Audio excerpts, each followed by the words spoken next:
Okay, let me click the button, go live. Okay, great. So now we're live on YouTube, and everything you say now is going to be recorded forever on the YouTube archives. So welcome to this event.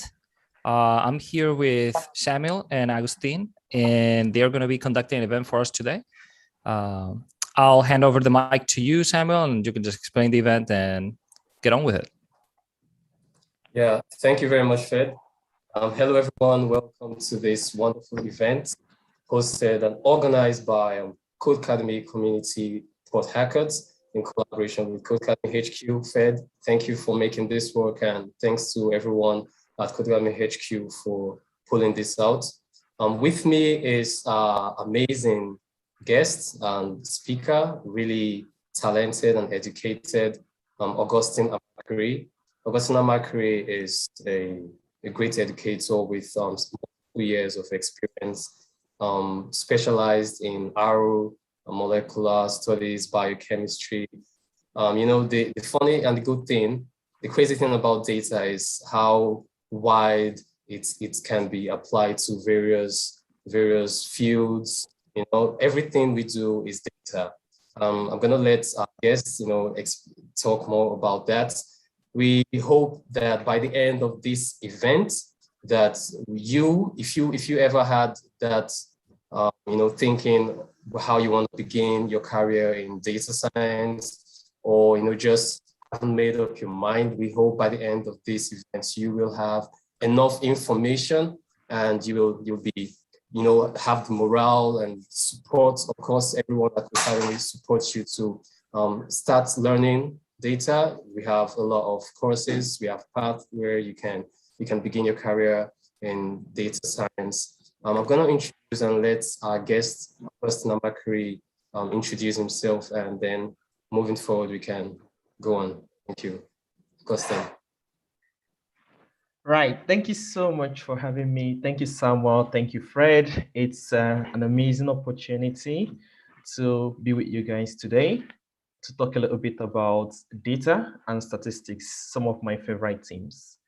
So myself, I am Augustine Amakiri. I have my bachelor's in microbiology from the Federal University of Technology in Owerri, Nigeria. But then I am also an advocate of personalized medicine. So I was motivated to apply to the University of Liverpool for a master's program in advanced biological sciences. The pathway is bioinformatics. There in Liverpool, I worked on a number of important human diseases, especially those involving cardiovascular diseases. I worked on proteins. First, I used computational knowledge to predict the structure of proteins that are involved in human diseases. And in recognition of my contribution, I was awarded a scholarship, a studentship particularly, to continue my education up to the doctoral level, which I have just completed in bioinformatics. So for the last 6 years of my life, I have slept and woken up with data. So it's actually, I feel honored to share some of these insights with you guys today. And at the end of this section, I hope that I would have motivated all of us to start considering, to have a fundamental knowledge about what data is, what kind of data we give out, and then what are the simple statistics that we perform every day and we're not even aware of. So the aim is to draw our attention to our environments particularly. And like Samuel mentioned, if we have any challenges in terms of beginning a career in data science or in any data related field, I hope that at the end of this presentation, we'll be convinced. If we have questions, we'll answer that. If we have concerns, we trash it out and then chart a new course for our careers. So without wasting time, I would start sharing my screen and then we'll go straight into the business of the day. Okay, somebody just raised the hand. Oh no, let's go. Yeah, so while Augustine is going to share his screen, again, yeah, data is a beautiful career. Myself, I'm started off as a data scientist, and I must say, even though I have, delved a little bit out of data, but I still applied that. So yeah, Augustine, I think you're all set. Over to you. Right. Thank you so much. So today we'll be introducing data and simple statistics. So during the course of this presentation, we're going to go over a few things. So this presentation is divided into two sections. The first section would deal with data, and then the second section. So during the first section, we're going to cover different types of data, sources of data, laws governing the collection, the use and sharing of data, different data formats, and ways that we can present this data that we've talked about to our audience and to make meaningful interpretations of the data. So the second part of this section will talk about statistics. So we're going to introduce ourselves to the basic concepts in statistics. We're going to dwell more on descriptive statistics and then finish up on inferential statistics, basically t-tests. And then we'll summarize what we've learned so far. And again, we'll be open to answering all the questions that we may have. So the big question is, what is data? Every one of us must have come across this word data, but what is actually data? Let's take a moment to look around us.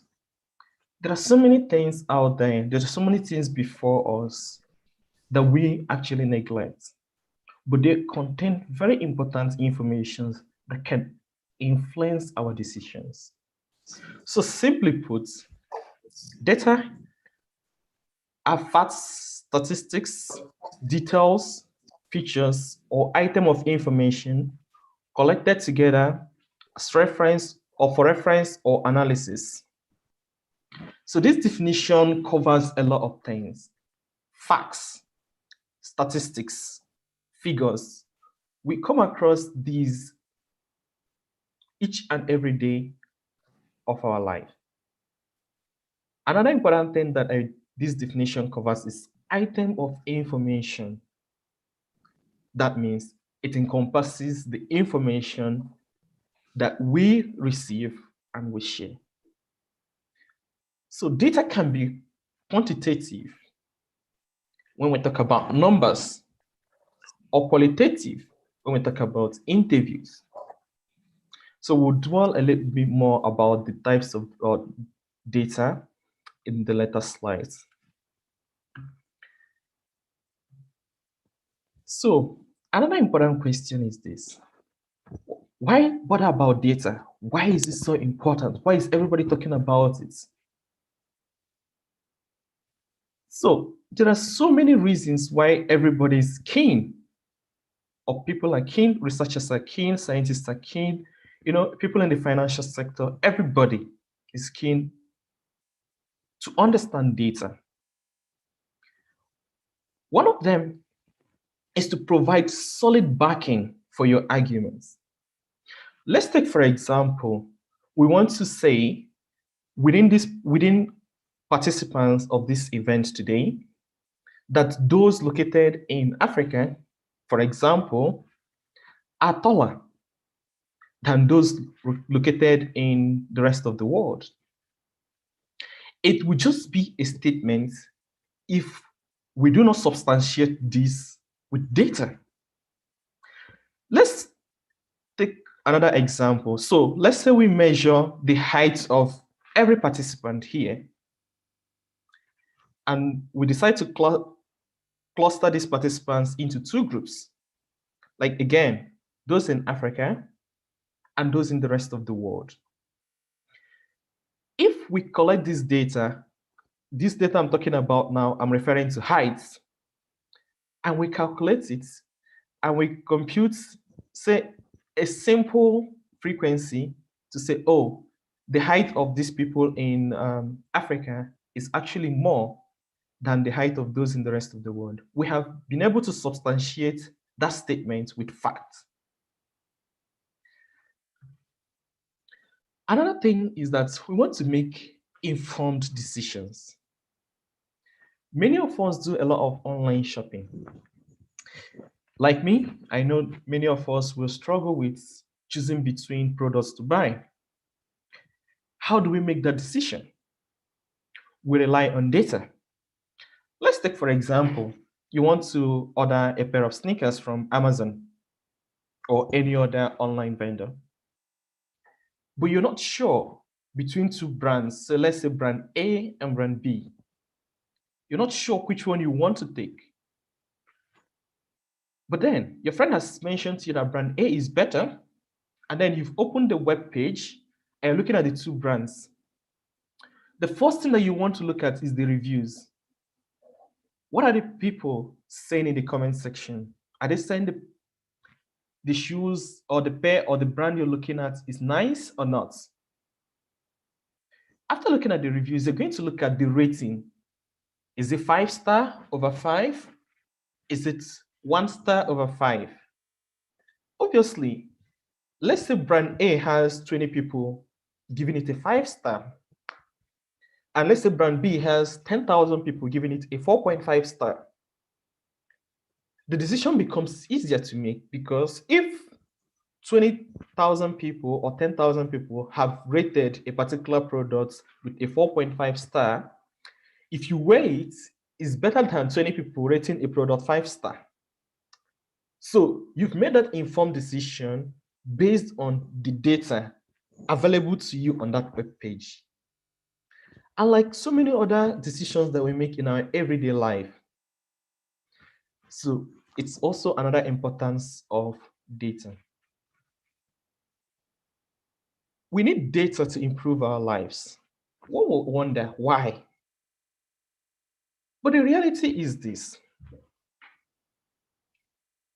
If you want to make decisions that affect the lives of people, you want to substantiate that with data. How do I mean?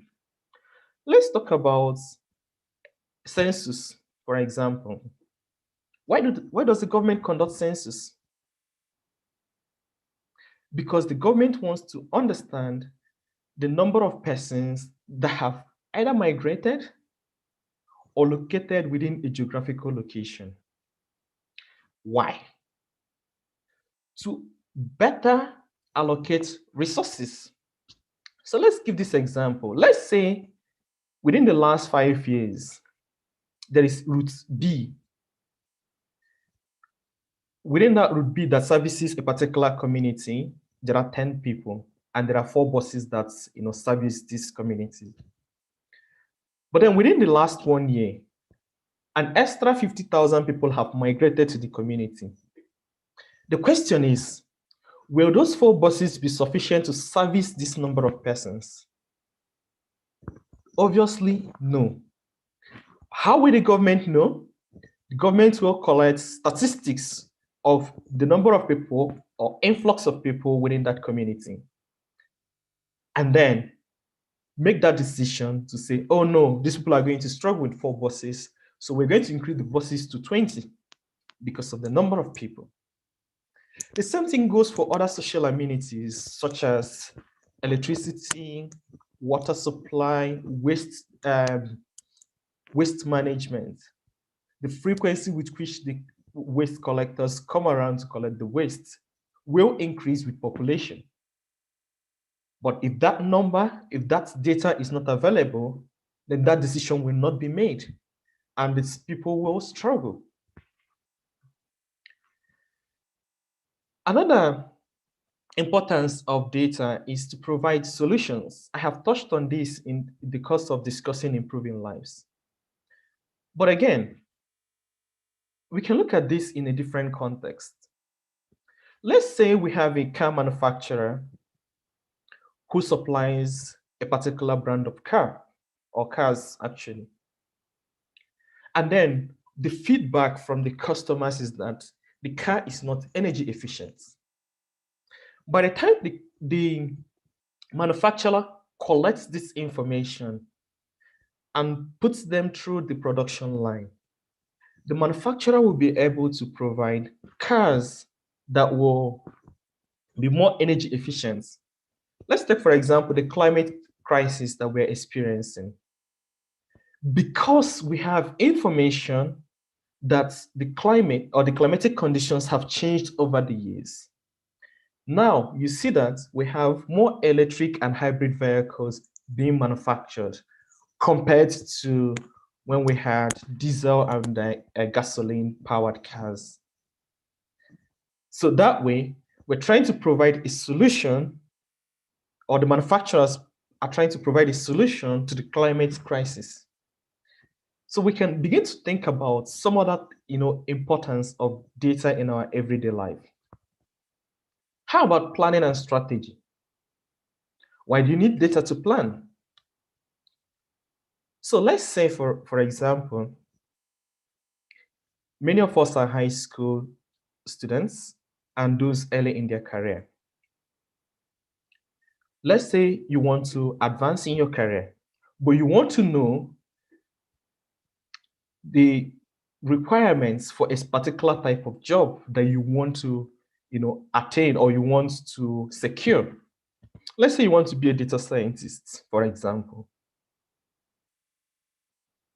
Now, you need information about, okay, how many job opportunities are available to data scientists?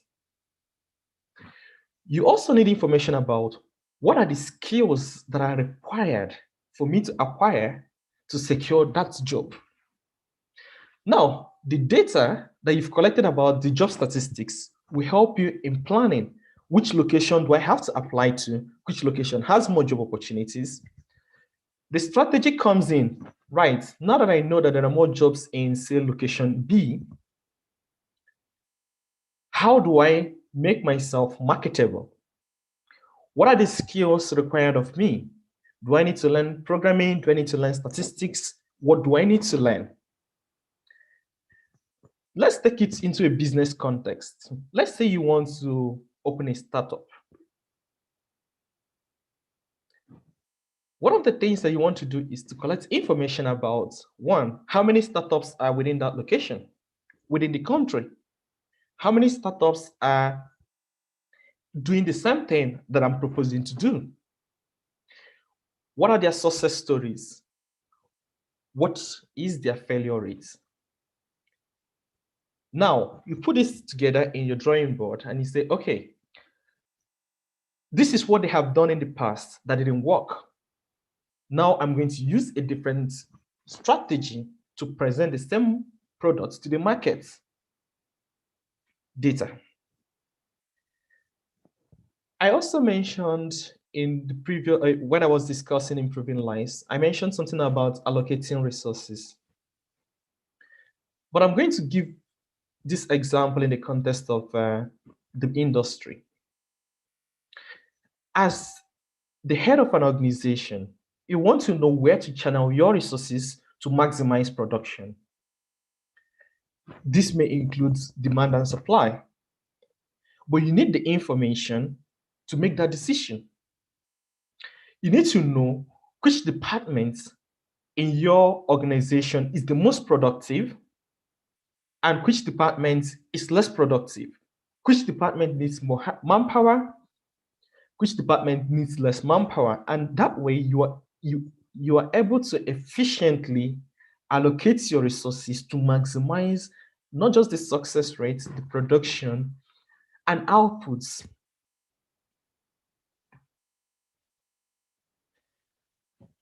So, what are the types of data?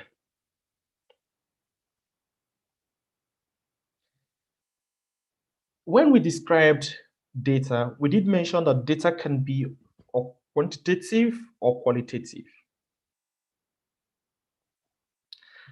Now, what is quantitative data? Basically, quantitative data includes numbers, values. So it can be discrete. which means you're looking at the counts,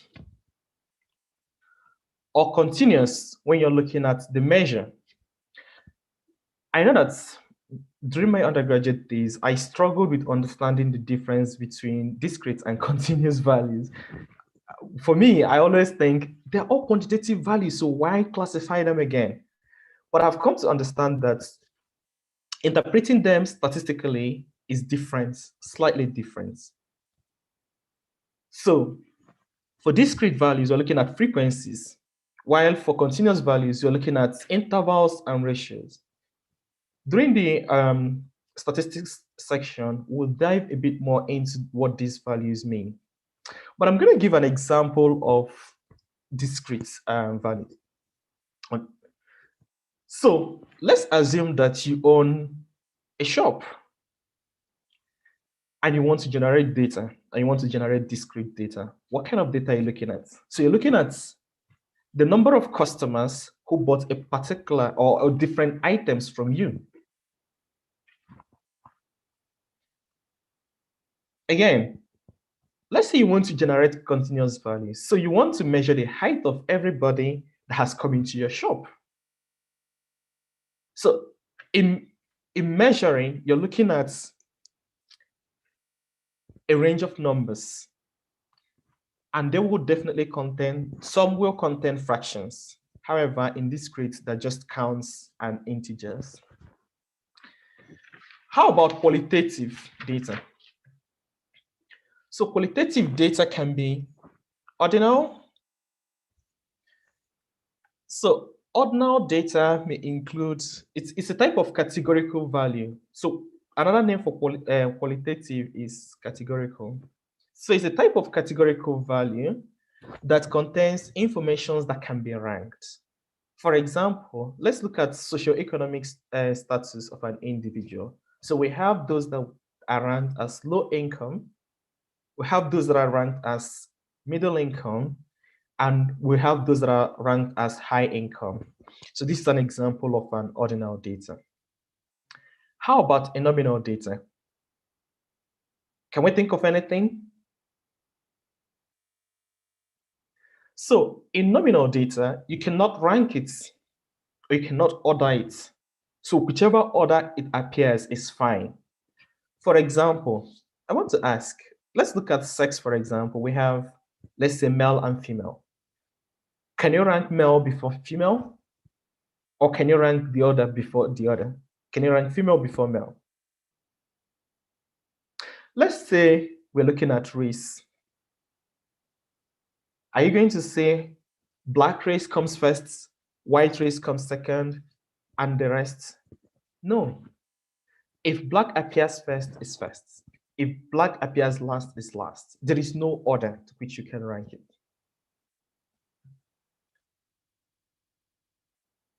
So, what are the data forms? And this is the very interesting part. We find that almost everything around us contains data. Our name, our telephone number, date of birth, postal code, where we've been to, the news articles we read, the news media we listen to, and what have you, contains important data that we can harness, and maximize it to actually make better decisions, as we have discussed in the importance of data. So these are the different forms of data. And you'll be amazed at how much data that we give out without even knowing. Like, for example, we can look at our phone. Look at your map, your GPS. It has track of all the places that you have been to. Data. Sometimes we have this medical and health data that keeps track of our, how many steps we've completed in a day, how many calories we've burned, and things like that. Sometimes even our pulse, our heart rates. How about online consumption? I've mentioned Amazon before. Take a look at your shopping history. Your online consumption contains information about the brands that you patronize, the type of products, the designs, the styles. It also contains information about your shopping preferences, which stores you prefer to shop from, and your delivery address. How do you prefer to receive your products? Then let's talk about government data. What kind of data does the government have about us? So in the West here, I know, once a baby is delivered or born, the government issues a birth certificate that contains information about when the baby was born, the name of the parents, the time, the weight, and some things like that. Let's talk about the biometrics that we freely give out. It contains information about us. So these are the various ways or various forms of data. Now, how do we source for this data?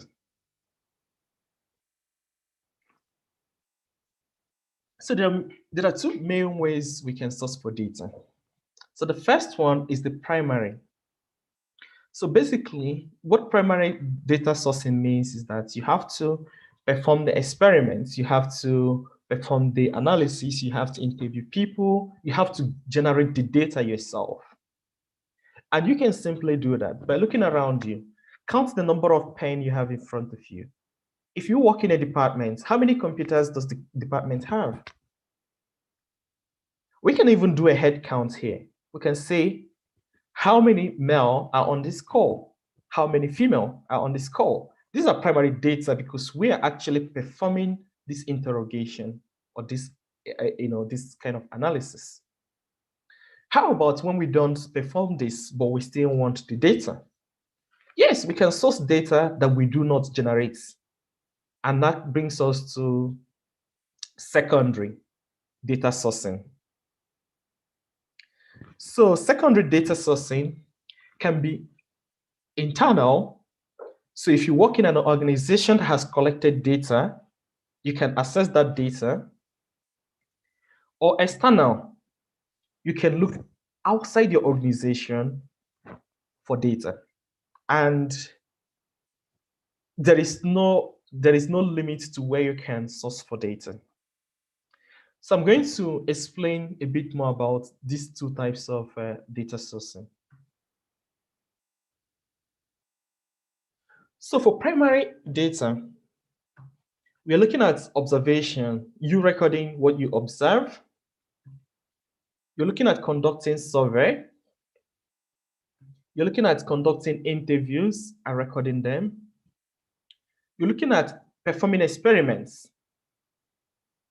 and recording your observations. You're looking at conducting polls and also focus groups. So the unique characteristics of primary data is that you are performing something. How about secondary data? So you can walk up to government agencies to request for information. Let's say, for example, you want to know the number of new buildings that are being erected in your location. You can go to your regional and urban planning and ask for this information, and they will provide you with it. You didn't generate this information, they did, and they've offered you the information. You can even make inquiries about, walking into your health department to ask about important health issues, and they'll provide you with their data. Another favorite, for me, the favorite place for me to source my data is through published materials. So you can look at published sales for a company and extract the information you want there, extract the data from there. You can look at information published in the newspapers, in research articles, company brochures, and all that. Again, you can look at sales data from financial institutions, from commercial institutions, or you can look at databases. Now, some databases are public, some are private. So for the public databases, we refer to them as public repositories. People generate this data and store them there for easy dissemination of information. But just look at the ton of places where we can generate data from. For me, in the last 6 years, I have not done any primary data collection. I just wait for them to do it, and I extract it, and I use it to, develop patterns and provide actionable insights into anything I'm looking at. So what are the laws governing data sharing? Now, because I have explained to us how much data we generate and freely give out, now people are becoming more sensitive and more concerned about what type of data companies, institutions have about them. So governments across the globe have enacted laws governing how to collect information, how to use the information collected, and how to share this information. So be sure to, look up laws and regulations in your location governing the collection, use, and dissemination of data. So to give an example, in the US, for example, there is this Graham Leaders Act that governs personal information collected by banks and financial institutions. So the law will set the criteria for the institutions to collect information, the duration they can hold that information, and what they can use that information for. Look at the General Data Protection Regulation in the EU that governs the collection and use of data by individuals and organizations. I know that this is not exhaustive of the laws governing data sharing. So before you begin to collect data for any particular purpose, take some time to understand the rules and regulations, the laws governing how you collect that data, how long you collect that data, what you use the data for, how you use it, and how you share this data. And it's very important if you have collaborators that are not located within the same geographical location. So far, we've learned a lot about data. We've talked about data types. So what about data formats? This place, I know a lot of people do. Why do we have data formats? So there are so many reasons why we have classified different data into different formats. And I hope that at the end of this presentation, we will understand that. So here we have three classes. We have the structured, we have the semi-structured, and we have the unstructured. If we look at the structured data, it looks organized. We can actually look at the squares and say, oh, they're uniform. However, if we look at the semi-structured, we can say some of them are uniform, others are not. But in the unstructured, nothing is uniform. It doesn't appear to mean a lot. For the purpose of this presentation, I'm going to show us an example of a structured data. So look at this Excel containing student information and their grade point aggregates.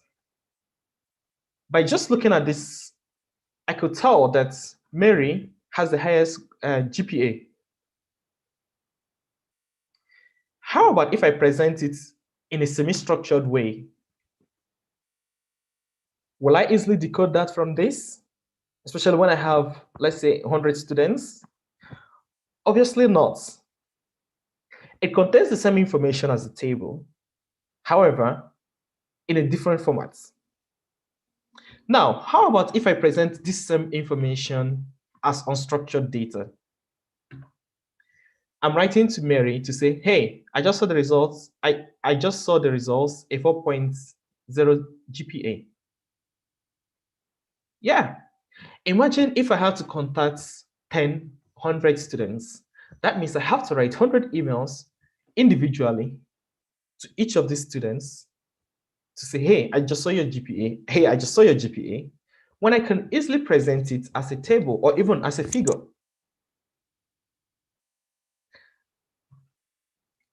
So I've already mentioned that there are different ways that we can present data. I just mentioned table, but I'm going to show us different ways of presenting data. So let's say we conduct a poll right now, and we ask everybody on this call to select their favorite colors. Let's say we have 1,000 people on this call. How do we know the color that is chosen the most? Will I say, hi, John, you chose red, Mark, you chose blue? No. How many times do I have to say that for me to cover everybody when I could present the results and everybody will see it at the same time? So how about I ask everybody in a poll to say, select your best color, and then I compute the frequency of the colors and generate a bar plot to present the results. Clear? Without wasting much time, we could see that a particular color will win. So this poll was conducted for children, and they were asked to choose their favorite colors. And then the frequency was computed.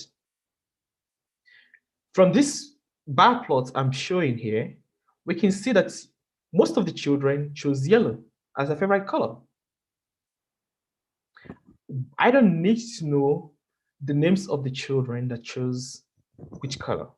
However, I need to know that the children that were sampled chose yellow. How about if I want to present more information on a bar plot?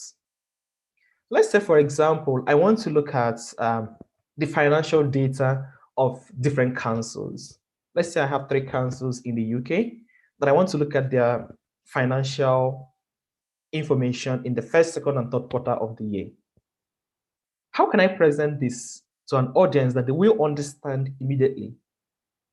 So that is what we call the group bar charts, which I'm going to bring up here. So here you see that the bar chart is color-coded in such a way that a color is informative. Even though I'm looking at data from 2020, different quarters, I could tell which council has or generated more revenue than the other. So for example, in the first quarter, Lincoln generated more revenue than the rest. However, in the second, third, and fourth quarter, Kent generated more revenue than the rest. Easy. Without having to read all the documents to picture this out, I have presented this information to an audience that will understand with minimum efforts. Now, this is the interesting part. So let's say, since many of us are students, so let's say we want to make an argument or we want to make a case why our pocket money has to be increased. So we're looking at data. So let's assume that our monthly allocation or allowance from our parents or guardian is $200. And we want to increase this amount to maybe 400. Remember, for you to make a genuine case, you want to arm yourself with data. So let's see, how do you present this information to your parents or your guardian or guardians? So you can generate a pie chart of expenses. And that pie chart will contain the percentage of your money that goes into academics, traveling, housing.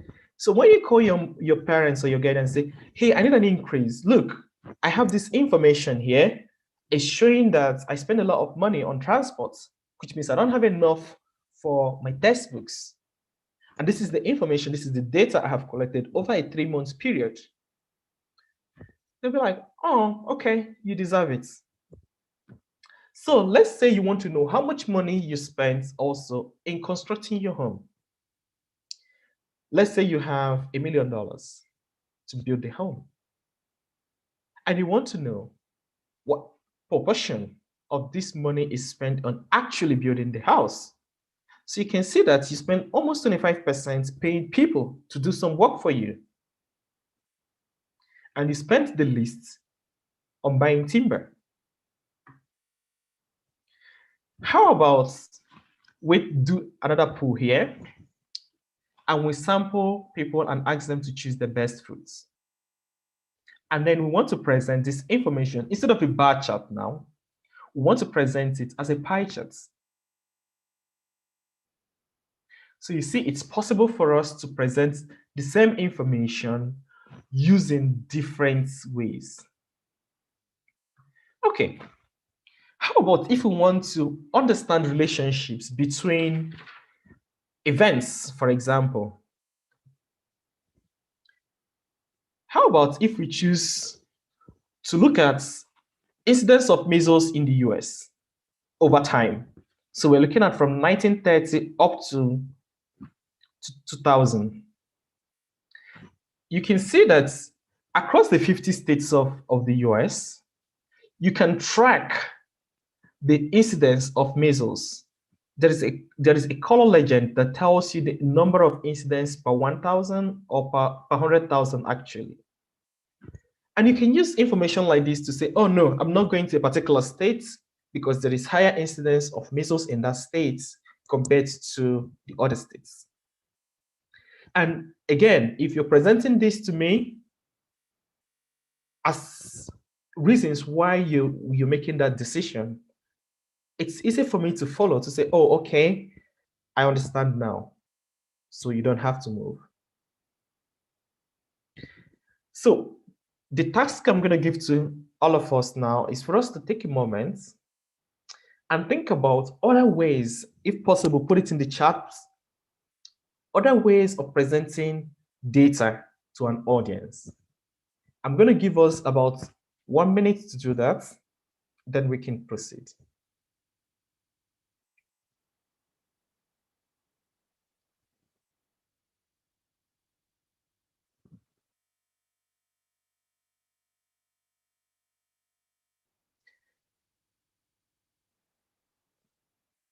Okay. So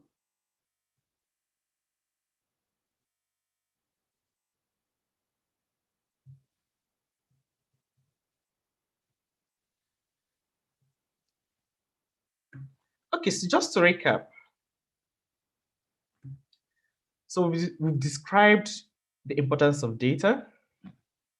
We've discussed the types of data, quantitative and qualitative.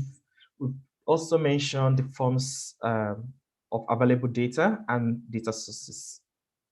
We've also discussed the laws governing the collection of data and sharing of information. We mentioned the different data formats and how to present our data. So I'm just going to give us a quick break, 1 second, so that we can all relax and then we can move on.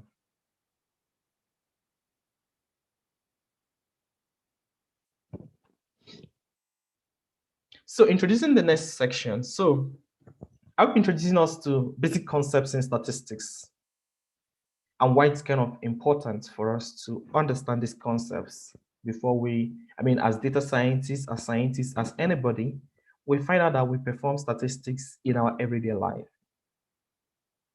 How? We count the balance when we go to the store. We count how much balance we received, if that's the correct balance we're expecting. You count money to give to somebody. They might not seem like a lot, but what we're actually doing is that we're performing some statistics. Right. So what is statistics to start with?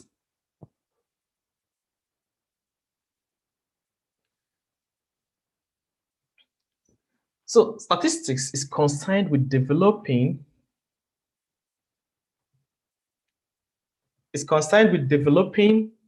and studying methods for collecting, analyzing, interpreting and presenting data. So let's take a moment and reflect the last time we performed any statistics.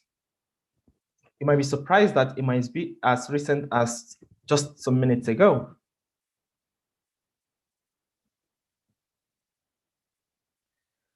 So what are the types of statistics or statistical analysis? There are a number of them, but for the purpose of this presentation, I'm going to stick to just two. So the first one is descriptive statistics. So descriptive statistics tries to answer the characteristics of the respondents. So when I give you a data set and I ask you to perform the descriptive statistics, what I'm asking you to do is describe the characteristics of the data that I've given to you. You can start by checking the number of rows, the number of columns, and tell me, oh, the data contains 10 rows and 20 columns. It could be inferential, which is what are the characteristics of the population that you're looking at? It could be just the differences. What is the difference between A and B? I know we do that a lot. It could be associative. So what you're asking here is A related to B or not? Or it could be predictive. So you're trying to predict an unknown value because you know one or two more values. So for the purpose of this presentation, I'm going to stick to descriptive and inferential statistics. So before we continue, I just want to clarify here that there are so many ways of performing statistical analysis. And there are so many packages that you can use. Packages, I mean software applications. So for those of us that are really into quantitative and qualitative studies, so there is this tool called MaxQDA. It is a very useful tool for quantitative and qualitative analysis. I'm sure many of us are familiar with Python. This is the language of data scientists. R as well. Most people prefer R for data visualization. I'm going to stick to R for the purpose of this presentation. Excel too is a very powerful tool for performing statistical analysis. I'm sure many of us have used Excel at one point or the other.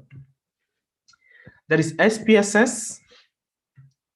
There is SQL for those that query databases to generate information. There is SAS for those that also perform qualitative analysis. And recently, Power BI and Tableau has emerged as important visualization tools for organizations. So that's why I brought in Tableau here. So let us do some coding in R and see how easy it is to actually perform some of the statistics. So I'm sure many of us can see my script. So the purpose of this brief R tutorial is to show us some of the things that we can do with R in terms of computing the descriptive and inferential statistics. I'm not going to go into the principle behind each of these statistics. It's beyond the scope of this particular presentation, but I am happy to answer specific questions that we may have. So I'm going to use this data iris. Iris is an inbuilt data with R package. Anybody can access it if you have any R programming language. So I'm just going to import it into this work environment. And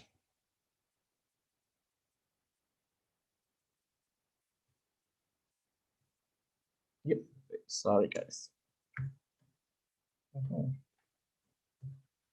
Yes.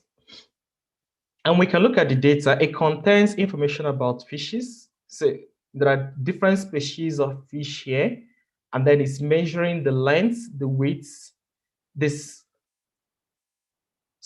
spiral length and petal length, spiral width and spiral and petal width across different species. We can see there are about 3 of them. Now, this is one of my favorite data. So in descriptive statistics, there are 2 types I did mention to us.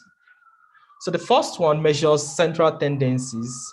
So by central tendencies, we mean the mean, the median, and the mode.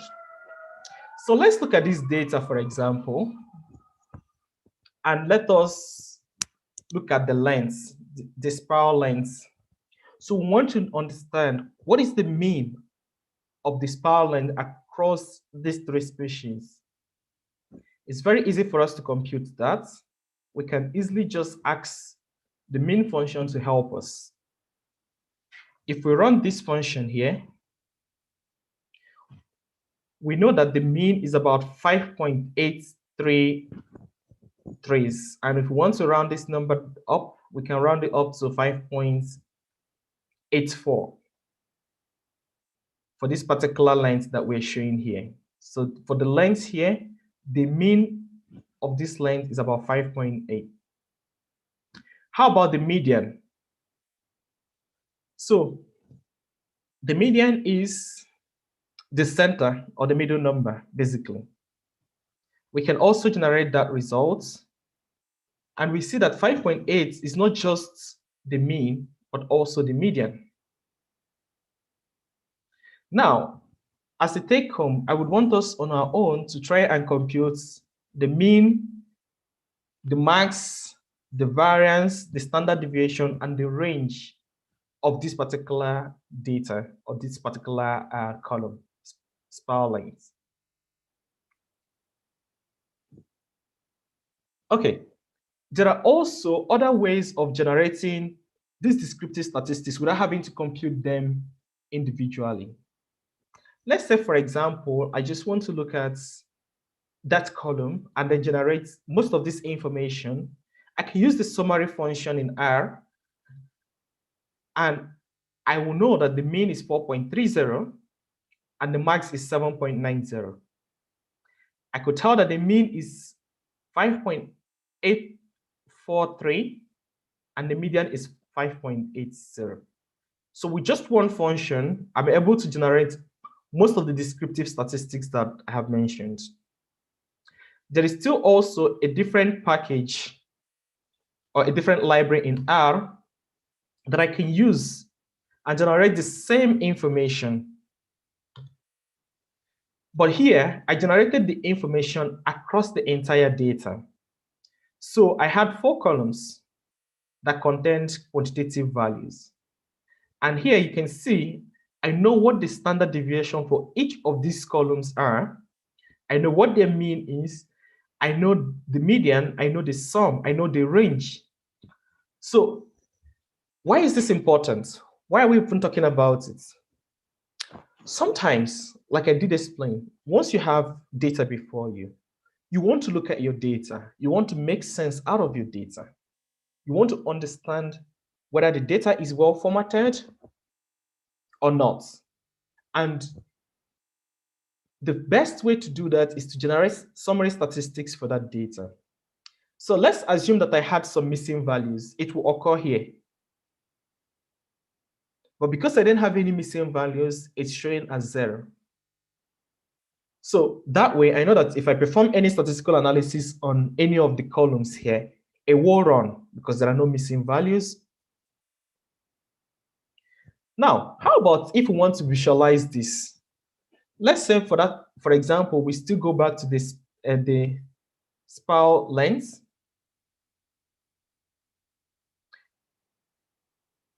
And then we want to generate a histogram to show the range of information contained within this column. We can simply do that, and you can see that we know from here, we know what the frequency of each of the values are. We know that the highest frequency occurred between 6.0 and 6.5.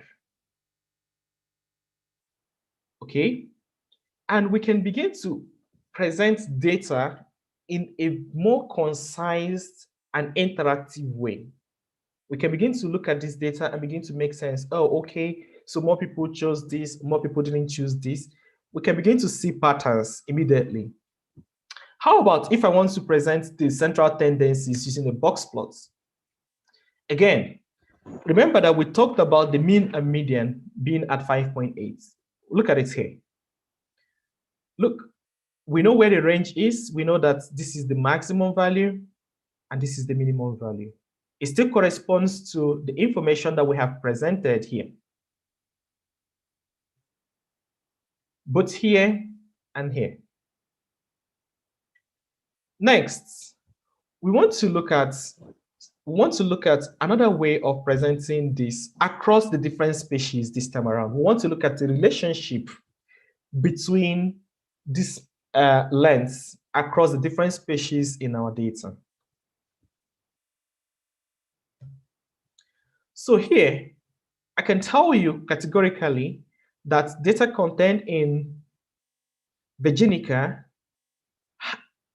has it's more actually compared to data collected for the other species. You can also see that the mean and the median is even higher. It's about 6.5 compared to this with 5.0 and 6.0. So we can begin to see the patterns by just looking at the central tendencies alone without having to do any much statistics. And this is some of, when we look at publications, these are some of the results they present to us, to support their findings. How about if we want to look at relationships? Obviously, I've generated a box plot, a scatter plot. But what does this tell us? Not much. But this plot can be enhanced to show us the relationship, between the petal length and the sepal length in this data or across the different species. So let's say I want to color code it and I want each species to have a different color and I want to visualize these results.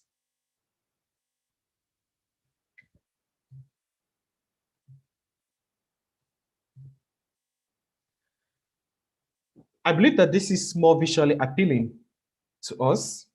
We can begin to see relationships again. So we know that this group doesn't really associate well with this group. And we can begin to see this pattern. And again, look at this. Notice that I have presented the same information using different means. Okay? And we can do a lot more visualizing data using different patterns, different techniques. But the end goal is to communicate the idea to an audience and to make the information clear enough.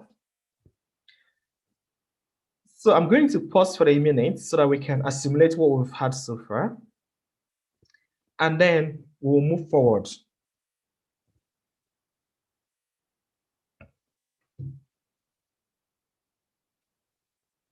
Okay. So when we talked about different types of statistical analysis, we mentioned inferential analysis as looking at the characteristics of a population. So we're going to use the same data to do that. Now, there are different ways of performing inferential statistical analysis. The most common are the t-tests and the ANOVA. The t-tests basically tests between two groups. So you're looking at information shared between two groups. And anything more than two groups, the t-test is no longer valid. You're looking at ANOVA.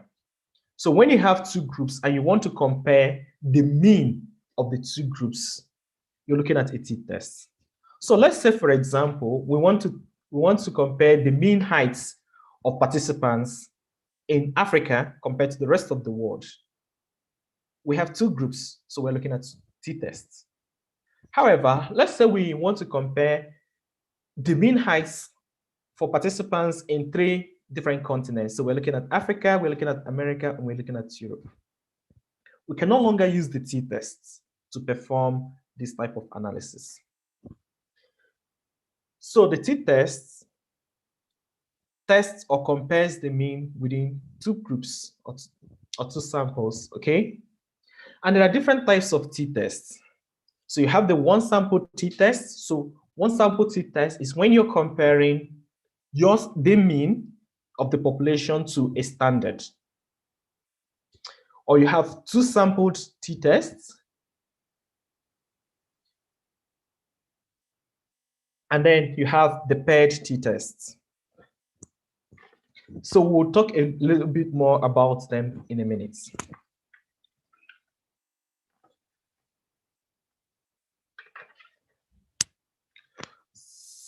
So, but before we perform a t-test, there are some assumptions about the t-tests that has to be met before we select what type of t-test we have to perform.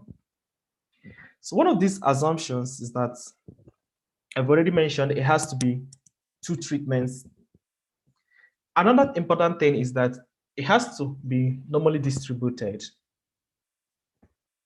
That means you're going to go for a parametric t-test. So when the data is normally distributed, you go for a parametric t-test. When the data is not normally distributed, there are a few things that you can do, which is actually beyond the scope of this workshop, but I'll just mention it.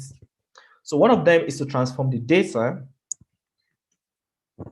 By transforming, it could be log 10 or log 2 transformation, and then check again to see if the data is now normally distributed. And if it is not, then you have to perform a non-parametric t-test. For the purpose of this particular workshop, I'm going to stick to the parametric t-test. So the first thing I'm going to do is to check for normality. That's to check if the data is normally distributed.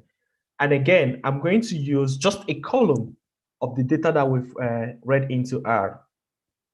And I'm going to use 2 methods to check for normality. So the first one is the Shapiro test, which is an arrow function that calculates and tells you a p-value to make that decision whether your data is normally distributed or not.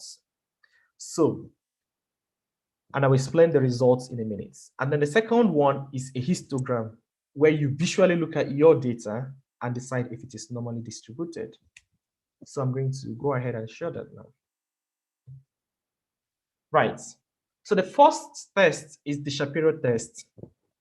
Now, for you to make a decision that your values or your data is normally distributed, then the p-value has to be greater than 0.05. In our case here, by looking at this, we can estimate that this data is normally distributed. It's not perfect, but we can, because I already know this data, so I can estimate that this data is normally distributed, and I'm happy to proceed with a t-test.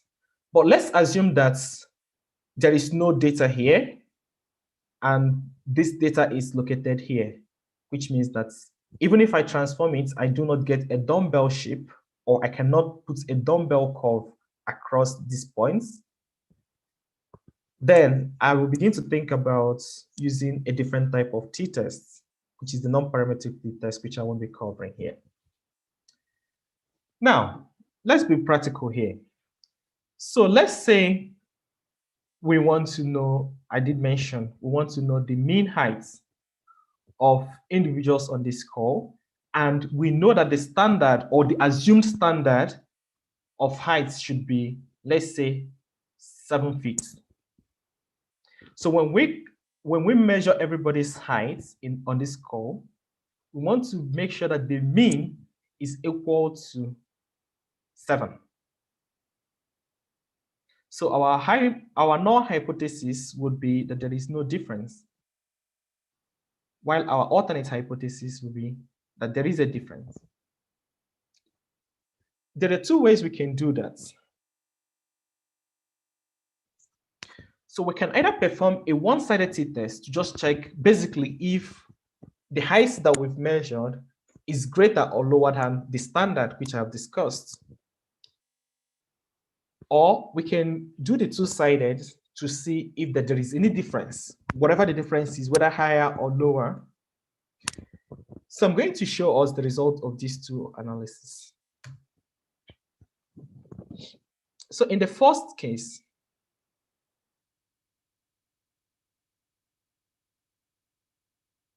we have the result of the one-sided t-tests, and it's telling us what happened. Okay, so it's telling us that the difference, the p-value is about 2 to the power minus 16. That means the true mean is not equal to 27. So what about if we change this true mean to, say, 5, for example?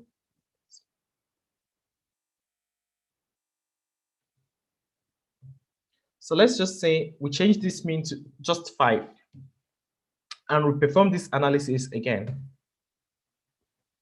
It's going to tell us that the alternate hypothesis is true because the true mean is greater than 5. It's 5.8.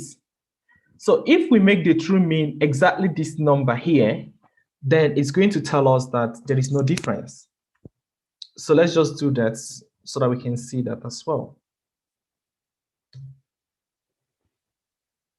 So it's telling us the alternate hypothesis is not true. The true mean is not equal to this, and it's computing the test statistics for us. So this way we can compare the mean of our heights to the standard that we know. And this can be applicable to so many types of data and scenarios. So if you also, let's say for example, you actually collected some financial information and you want to say that the mean stock over this week is equal to a particular standard that you have set, say 100. And then you computed the information and then you check the mean to your standard and compare it. It will tell you if there is any difference or not. So how about if we want to look at more than just one category? So we're trying to look at the length, but this time around, we're looking at it across the different species.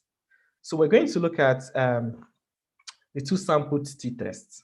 So here we have, the assumption is that it has to be 2 samples, remember? But in the data that I presented, we have 3 species, which means it's more than 2 already. That means t-test will not work.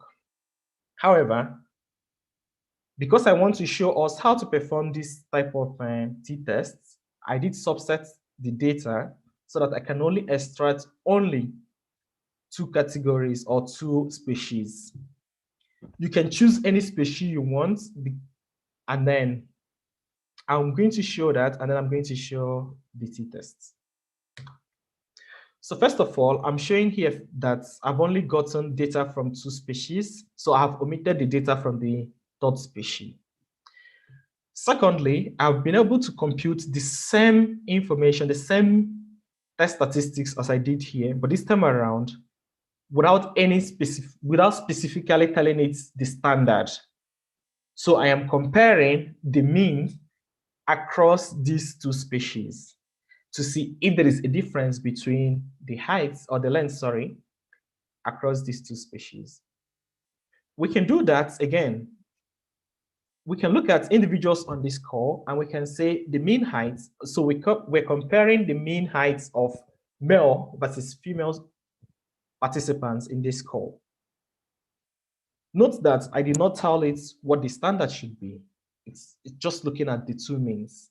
And then it will tell us if the male or the female participants are taller or their mean height is greater or less than the other. How about when we have all three species and want to compare across all three of them.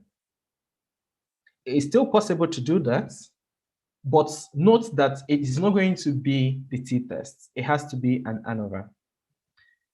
Similar to the t-test, the ANOVA has its own assumptions, which I won't be covering in this workshop. But again, one of the criteria is that you have to check for normality. Is the data normally distributed or not? Note that there are two ways you can do that. You can use the function call, or you can use the histogram. Some researchers and some data scientists have encountered prefer to use the Shapiro test because sometimes they don't want to output anything. They just want to know that it's there, it's working. They embed it in their function call. However, you can always do that because it's always good to be conscious so that you don't make statistical predictions that are not true because you've omitted a particular step. Now, for the ANOVA, it has to be more than two treatments that you're comparing. So in the case of ANOVA, we're going to look at the three species simultaneously, and we're going to look at the lengths across these three species. Another thing is this. ANOVA works, especially in R, by developing a linear model. What does that linear model mean? It's trying to establish a linear relationship between the lengths in the different species. So the first thing I would do if I'm to generate an ANOVA statistics is to generate a model, okay? And then I can output the ANOVA model so that we can see, and then call the ANOVA function on the model. So basically what I have asked is there any difference in the length, similar to what I would have asked the t-tests? And it's telling me that there is a difference. The p-value here is 1.6 to the power minus 31, which means that there is a very significant difference between the lengths across these species. If there was no difference, we stop at that. However, as data scientists, you don't just tell people, oh, there is a difference. The question is, where is the difference? How do I identify the difference? So there is what we call the post hoc test for ANOVA. You perform the post hoc test to identify exactly where the difference is. Some other people prefer to use a box plot. Sometimes it's not always obvious in the box plots. So I'm going to show us that method. I'm going to show us that we can present the same information as a post hoc and as a box plot. So first of all, we have to perform a Chibuike HSD test. And here we can look at, from here you can see that there is a difference here. So there's a difference between this group, and the difference is greater compared to the rest of the group. Now, we can represent this same information in a box plot. Look at it. We can tell that there is a difference between these two, and the difference between this Virginica and versicolor is not as much as the difference between Virginica and Septosa. And again, we could represent this information in our post hoc tests and in our box plots. There are also other types of statistical analysis that we can perform, inferential analysis. Some of them may include things like linear regression. Linear regression is not far from what we've done here by generating a scatter plot. The only difference is that we needed to put a line of best fits and generate the linear equation. So it is very similar. So the beauty of it is this. Take home message from me. There are 1,001 ways that you can present information the same information.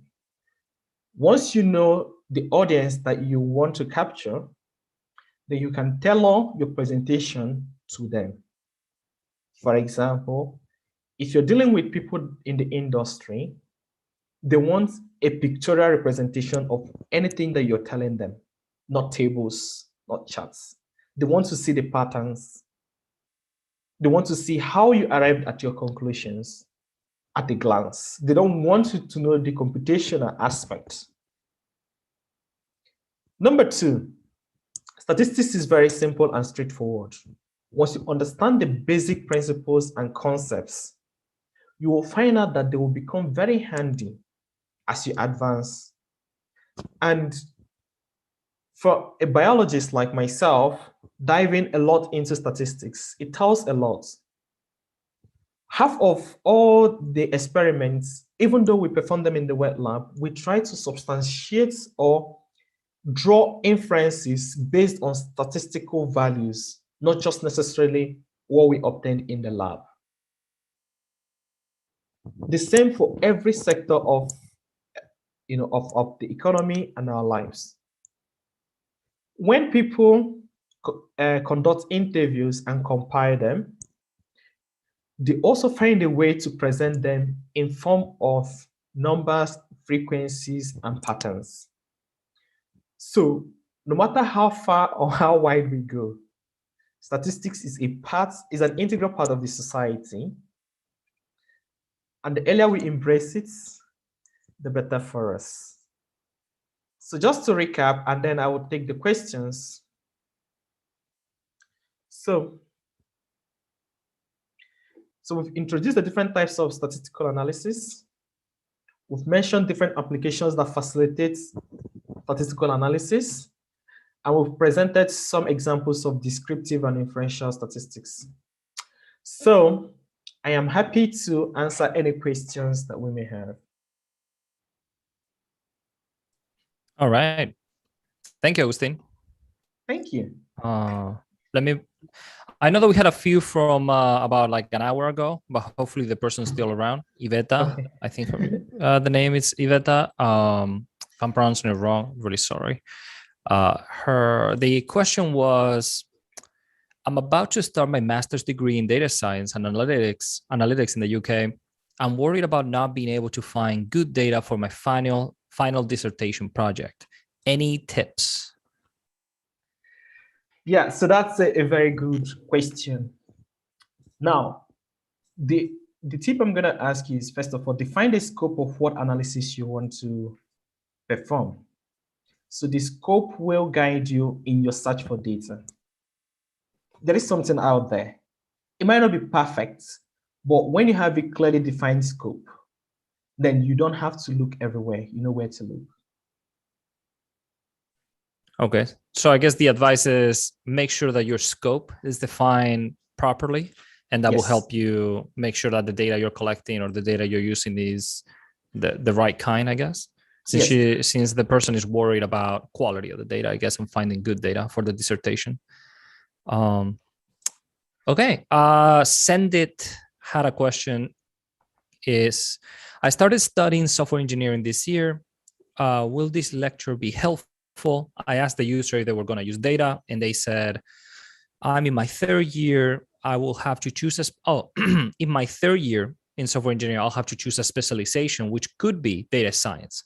So I guess what they're asking more is, I guess the question in general is, should they go focus in data science if they are studying software engineering and they have to focus in one particular area? I guess you're biased because you do data, so of course you're going to say yes, but maybe you can explain a little bit of the different fields. Actually, so software engineering is broad, no doubt.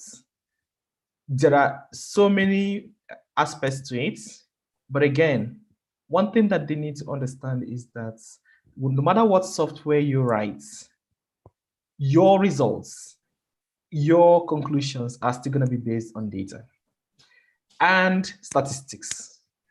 Somebody needs to put in some numbers into your software and get results that will be convincing. So data science is an integral aspect of software engineering, no matter how little you want to dive into it. For someone, for me, I like numbers. So for someone like me, I would want to specialize in numbers more. I would like to specialize in numbers more because that way I can actually derive a lot more information.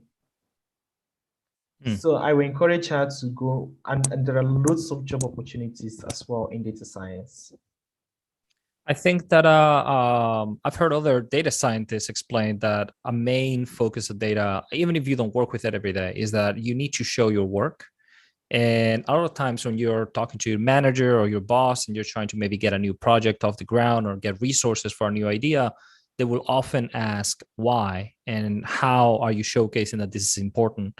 And if you're able to collect the right data and present it in a way that is compelling and that is useful, it facilitates that sort of conversation where you say, well, here's the data and here is what we see. That's why I think we should invest more in this, or that's why I think we should put more effort into that area or this area.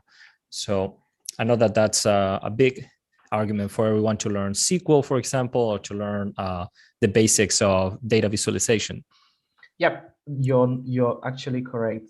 I mean, if you remember during the course of my presentation, when I talked about ways of presenting data, I made a case for somebody going to their parents or guardian to ask for more money. It's similar to this case. So if you want to ask for a new project or change the direction of a project based on information you have, you need to have something, one, substantive. Two, you need to have something that they can visualize and identify without you having to explain anything. And that's the power of data visualization. So if you arm yourself with the right figures from the right information, you can get any projects, started. So yes, it's really important. I know I had a math professor in high school that said statistics was really hard because you can always make the data say whatever you want it to say. If you start changing the data or only looking at certain data or visualizing it in a particular way, he said, if a study came out that said that the last car in a train is the most dangerous, then someone would say, well, we just have to remove the last car. But there's always going to be a last car. So it's a simple example of like how sometimes you will come up with conclusions and you have to make sure that, data will always tell you a story. It's just making sure that you're asking the right questions and that you know what you're answering. Exactly. So yeah, that brings you back to statistics. Like you said, you can beat the data. And the more you beat it, the more information you get out. But what is the quality of that information? Is it the right kind of information you're getting out or the wrong kind of information? I'll give an example. So let's say for example, we want to track the vaccination pattern in a particular country. Now, we've collected data across the country, and then you analyze a portion where there is less vaccination, and then you make a conclusion that, oh, the vaccination rate in this country is low. It's the same data, but you've only analyzed a portion of the data and you've made a generalistic conclusion, which is biased. Mm-hmm. Now, I know that happens a lot with political intention, right? Like sometimes they would say, sometimes there might be some statistics in the news that say the intention to vote is 60%, 40% this way or that way.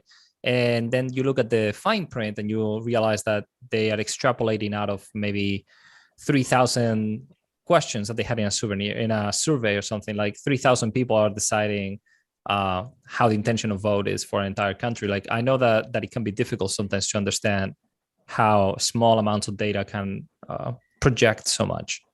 Well, that brings us to the other type of data that I didn't cover in this context. So I did mention something about predictive data analysis.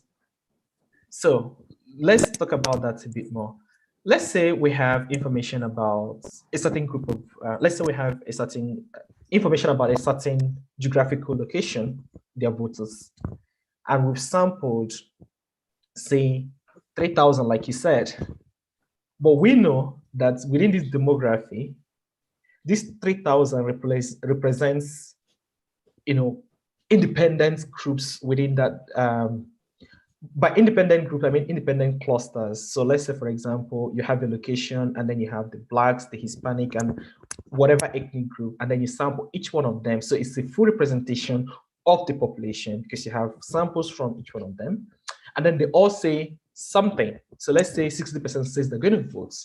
So you're going to make that assumption because you have a representation of the demography, but it's not always correct. So that brings sometimes people, dabble with between population and sample studies. But how do you get everybody to say something?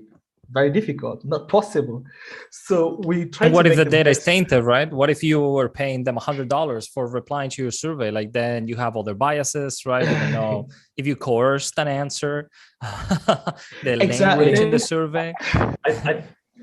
I think that there usually is some form of way to calculate the bias, right? Yes. So, but then there is always going to be the tendency for bias. However, you do what you can to minimize it, and you minimize it by asking the right type of questions and collecting the right type of data. I don't know if that makes sense to you. So let's go back to the voting population.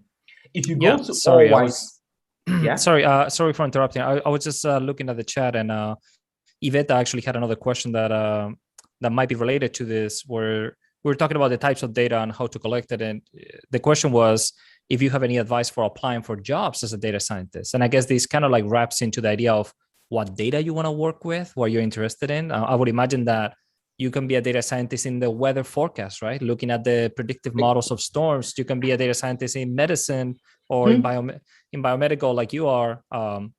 Do you have any thoughts on like how someone with a background in data science finds the right data to work with or explores different fields as a professional?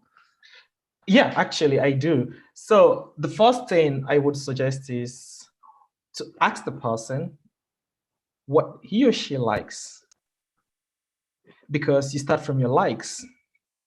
For me, I love biology. So even though I work in data science, I always tell her my finest was biology.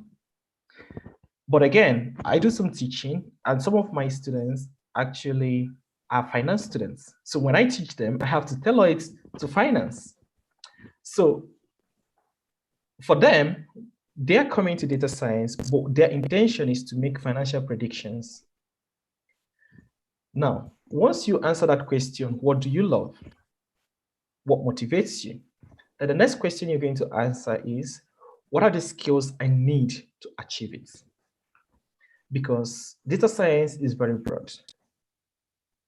Some people will tell you Python is the way forward. And some people will tell you, oh no, hold on. R, even people that do advanced Excel will tell you is the way to go. So when you identify what you like and identify what you need to do or what skills you need to gain to accomplish that, then you're good. Did you mention Excel? People use Excel for advanced. Yeah. Wasn't the UK last year when they had a crash in their systems because they were tracking vaccinations through an Excel sheet and it maxed out on the number of rows they could track? Yeah. So didn't that happen last year? It did. It was kind of embarrassing and fascinating at the same time, because some people's databases are actually a collection of Excel files. And they tell you, so they're just using it wrong. It's not a problem with Excel. It's a problem with the implementation. Exactly. So they can tell you, oh,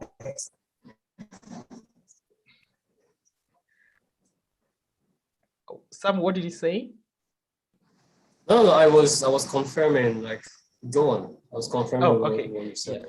So yes, it's kind of weird what people call databases these days. You can actually have an office document that contains, lines of information, and then you say, this is my database, and nobody's going to query you, but yeah. Okay. Sam, do you have any other questions for the guest today?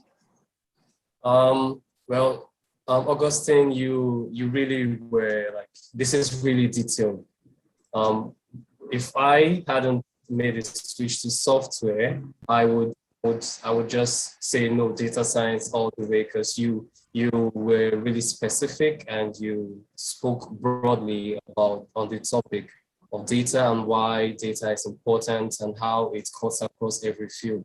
I did have a question about how to handle bias, but during the course of our conversation, you kind of like, spoke about that. I don't see any more questions on YouTube. So I would love to thank everyone who found time to be here. Again, I'd love to thank the Codecademy HQ team. I'd love to thank Fed. Love to thank you, our honored guest. We're so grateful on behalf of Codecademy Port Harcourt Chapter. Thank you for finding the time. We started very early, your time, which is around AM. Not everyone would want to do that. You have indeed shown that you are truly altruistic as regards education and talking about data. I believe, in the long run, moving forward, that legacy will live on. Your love for data and your love for talking about data and educating people. So just want to say thank you on behalf of Codecademy Port Harcourt. Yeah. Thank you. No problem. We love it. Any information that we can gather. Augustine knows his stuff.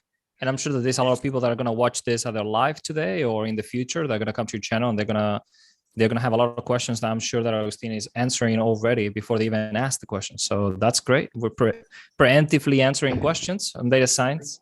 I think before we leave, Augustine, I don't know, someone was wondering if the Jupyter notebook that you were using as an example, if that's available publicly, or maybe there's some way that they can reach to you or contact you so they can get some of those examples. If they reach through Sam, I will be able to get it to Sam. No problem. Okay. Perfect. So if you want to get access to your Jupyter, I saw that. Go ahead, Sam. I saw the question, and I was thinking that Augustine could send it to me, and I think it's you, Fed, which you can include in the description, in the YouTube description,